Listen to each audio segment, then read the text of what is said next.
ئەوەی کە ئەمڕۆ لە هەولێرا ڕوویدا لەرزینی عەرشی لاقیبی پارتی بوو، ئەوەی کە ڕوویدا سیوێکی ئابێکی تر بوو دەرحەق بە مسلمانان. ئەمڕۆ لەناو هەولێرا بە هەزاران کۆی لەو میلیشیا و چەتە و بەناو ئاسایش و زێرەڤانی پارتی بازار و دەوروبەری قەڵایان تەنی بوو. هەر هەنگاوە و چەند میلیشیا و چەند هەتی و مچێکی پارتی تیا بوو لە خەڵکیان بێزار کردبوو، داوای تەسکەیان لە خەڵکیە کرد، موبایلی خەڵکیانە پشکنی، لەسەرەوەش بەردەوام بە هەلیکۆفتەر چاودێری وەزنەکەیانە کرد. دەیەها خاڵی پشکنیان لە دەوروبەری بازار و قەڵاشدا نەبوو بۆ ئەو کەسانی کەوا داغڵی بازارە بن، جگە لە میدیا چاوەشەکارەکانیان بکە بە سەدەها پۆست و سەدەها بوختان و درۆ دەلەسا ویستیان مسلمانان ناشرینکە. بە دەیەها پاسیان هێنابوو بۆ گرتنی خەڵکی بە شەرەفی شاری هەولێر. خودی بەرزان قەساب و کاسەلێز ئومێد خۆشنا و هێرشەڕەش و چەند هەتی و مچێکی تر لە ناو بازاری هەولێرا بوون بۆ دژایەتی مسلمانان، بۆ ئەوەی ڕێگری بکەن لەوەی کەوا مسلمانان بەرگری لە پێغەمبەری خوا بکەن صلی الله عليه وسلم. بەڕاستی ئەمڕۆ پارتی زۆر خراپترسا بوو. بەڕاستی ئەمڕۆ هەرچی جاش و جیوشە هێنابووە هەولێر، ناو بازار و دەوروبەری قەڵا بوو بە مەعسکەرێکی گەورە. هەر کەسێک ئەمڕۆ لە بازار بوو بێ ئەو دیمەنانەی بینیوە کە چۆن چەتەکانی پارتی پەلاماری خەڵکیان داوە، لە خەڵکیان داوە، خەڵکیان گرتووە، موبایلی خەڵکیان پشکنیوە. چەند مسلمانێکی بەڕێز لەو پەلاماردانە بەداخەوە بریندار بوون و چەند مسلمانێکیش گیراون ێستا لە ئاسایشی گشتی و چەند مسلمانێکی تریش توانیوانە بەرگری بکەن و موبایل و کارت و شت نەدەن بەو هەتی و مچانەی پارتی کە بەجلی مەدەنیەوە ویستوانە بیان پشکێن و دوای ئەوەی کە ڕوبەڕویان بوونەتەوە هەڵاتون. ئەوەی ئەمڕۆ لە هەولێردا ڕوویدا ئیلحادێتی پارتی دەرخست بۆ هەموو خەڵکی، بۆ ئەو کەسانی کەوا ئەڵێن تۆ چۆن بەمانە ئەڵێ کافر لە کاتێکا نوێژەکەن. ئەو پارتی کەوا ڕێگەدا بە هەتی مچەکانی یەپەگە و ملحیدەکان کوفر بکەن و سوکایەتی بکەن بە رەسوڵ الله صلی الله عليه وسلم، مۆڵەتیان پێدا ئەسڵەن پێویستی بە مۆڵەت نییە، بەڵام ڕێگەنادا بە مسلمانانی شاری هەولێر بۆ دیفاعکردن لە رەسوڵ الله صلی الله عليه وسلم گرتبوونەوە بکەن و دیفاع لە رەسوڵ الله بکەن و دروشمی هەتا محەممەد پێشەوایە بڵێنەوە. ئەوەی ئەمڕۆ ڕوویدا دەرخەری ڕق و بوغز و قینی پارتی و چەتەکانی پارتی بوو دەرحەق بە مسلمانان بەرامبەر بە ئیسلام، بەرامبەر بە پێغەمبەری خوا صلی الله عليه وسلم. لەناو هەولێرا کوفرەکەی سوکایەتیەکەی جنێو بە الله دەی جنێو بە پێغەمبەری خوا دەی صلی الله عليه وسلم، تۆ ئازادی، تۆ پێویستت بە مۆڵەت نییە، بگرە هەتی و مچە و چەتەکانی پارتیەت پارێزن، بەڵام ئەگە بتەوێ لە ڕەتفعل دیفاع لە رەسوڵ الله بکەیەوە تۆ تیرۆریستی، تۆ بێ بگیرەی، تۆ بێ بکوژرەی، تۆ بێ دەربەدەر بکرێی، تۆ بێ بترسێنرەی. ئەمە ئەو پارتیە ملحیدەیە کەوا لەمڕۆدا دەرحەق بە مسلمانان کردیان. ئەمڕۆ بەشێکی ئەو چەتانەی کەوا پارتی هێنابوونی هاواری بوون، بەشێکیشان یەزیدی بوون، بەشێکیشان عەرەب بوون. ئەمڕۆ پارتی و بنەماڵەی بەرزانی پەنایان بردەبەر هەتی و مچە یەزیدی و هەتی و مچە هاواری و عەرەبەکان بۆ لێدانی خەڵکی هەولێر، بۆ دژایەتیکردنی مسلمانانی هەولێر، بۆ دژایەتیکردنی ئەو مسلمانانەی کەوا هاتبوون بەرگری لە رەسوڵ الله بکەن صلی الله عليه وسلم. مەلایەکی مرتەدش لەم لاوە دێ ئەڵێ نا ئەوانە مسلمانە و چەکدارانە، نا پارتی مسلمانە. ئەمڕۆ بینیتان کە نەک هەر کافر هەر ملحیدن، پارتی ملحید تۆرە لەناو هەولێرە بڕۆی هەتی و مچەیەکی یەزیدی، بڕۆی هاواریەک لە شارێکی ترەوە بێنی، بڕۆی عەرەب بێنی، بیکەی بە ئاسایش و چەکی بیتێ بۆ دژایەتی مسلمانانی خەڵکی هەولێر. لا حول ولا قوة إلا بالله.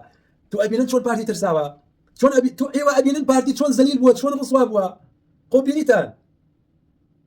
یعنی تۆزە بیرکەنەوە. طبعا ئەمە زەنگی کۆتایی پارتیە بە ئیزنی الله تعالی. یەکێتی و پارتی تەواو لە دوای سووریا عێراق و لە دوای عێراقیش یەکێتی و پارتی نامێنن بە ئیزنی الله تعالی. تاکە هاوپەیمانی پارتی کە بوو تورکیا بوو، ئەو تورکیاش پشتی تێ کرد لە جیاتی ئەوەی پارتی تۆزێ دڵی مسلمانانی ڕاگرتایە، تۆزێ لەگەڵ مسلمانانە پەیوەندی باش کردایە، کەچی وەکو بینیتان ئەم دوو هەفتەیە چۆن بە ئاگر و ئاسن کەوتە دژایەتی مسلمانان لە کاتێکا مسلمانان سوگاری بە پێغەمبەرمان کراوە، پێغەمبەری خوا صلی الله عليه وسلم. ئەگەر هەموو خەڵکی هەولێر لە پێناو پێغەمبەری خوا شەهید بن، هێشتا هیچمان نەکردو بۆ پێغەمبەری خوا صلی الله عليه وسلم. سوکاتی کراوە پارتی مۆڵەت دەی بە سوکاتی کردن، بەڵام مۆڵەت نادەی بڵێ بەوەی کەوا دیفاعی لێ بکەن. ئەمەی کە پارتی کردی کۆتا بزمەرە لە تابوتی خۆی. هەر بێگاڵتەمە برایان، والله پارتی زۆری نەماوە، پارتیش و یەکێتی زۆریان نەماوە، تا ئەبێ بڕوخێنرێن، ئەبێ نەمێنن. مسلمانێکی زۆریش گیراوە، هەموو مسلمانێکی گیراون لە پێناو بەتۆمەتی بەتاوانی بەرگریکردن لە رەسوڵ الله گیراون. بەڵام تەنها پێتان ئەڵێم ولا تهینوا ولا تحزنوا وأنتم الأعلون إن كنتم مؤمنين. نەکەن خەفەت بخۆن، نەکەن بێتاقەت بن، ئێوە سەربەرزن، ئێوە براون، ئەگەر بەڕاستی ئیماندار بن ئێوە براون. ولا تهینوا ولا تحزنوا وأنتم الأعلون إن كنتم مؤمنين. ئێوە سەربەرزن، شکری خوا بکەن،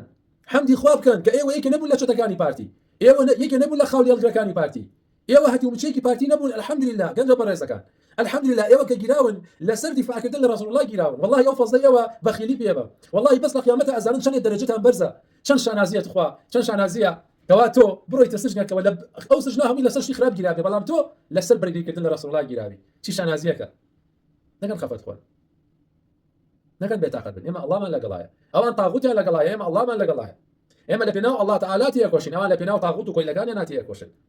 الحمد لله بس نبوي لوان الحمد لله بس ني اما اهل توحيدين بس ني الله تعالى هدايتي داوين بس ني كوي لو خاولي القرنين بس ني بارتينين يعني بارتي واي زاني بم لدانو بم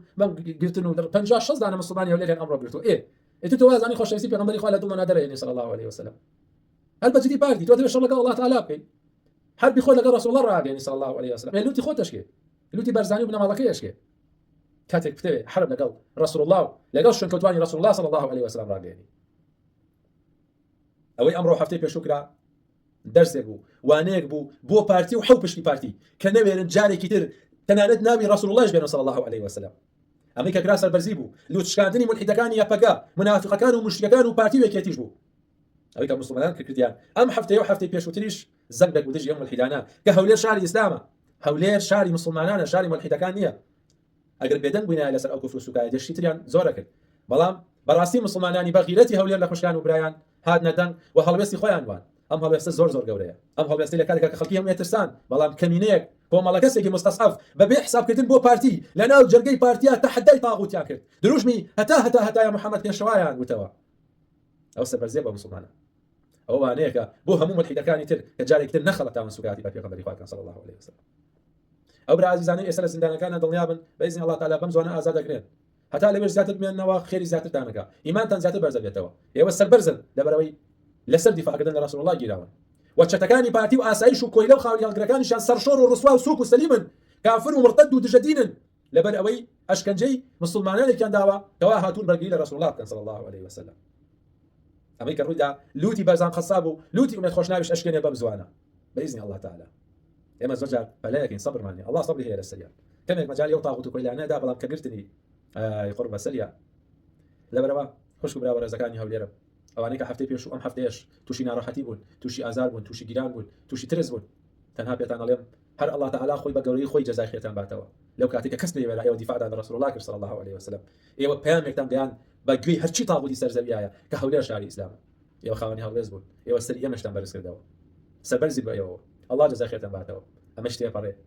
ئەم ناڕەحەتی شتێ پەڕێ سەربەرزیش هەر بۆ مسلمانانە تیاچوون و ڕسوابوون و زەلیلیش بۆ تاغوتەکانە هەر ئەو ترسێک کە ئەمڕۆ پارتی ناو بازاری کرد بوو بە مەعسکەر بە هەزارەها جێش و جاشیە نابوو هەر ئەو ترسە کافیە لە چی ترس لە چی لە کۆمەڵە مسلمانێکی مستەضعف هەر ئەم ترسە کافیە کە ئەوانە لە دووری 100 کیلۆمەتریشەوە لێمانە ترسن چونکە ئەوان بناغیان نییە ئەوان سەگی وڵاتانی ترن ئەوان کۆیلە و تاغوت و ملحیدن ئێمەش مسلمانین لە کۆتاییە کوردستان هەری مسلمانانە هەر ئەبێ ببێتەوە بە دارالئیسلام السلام عليكم ورحمة الله وبركاته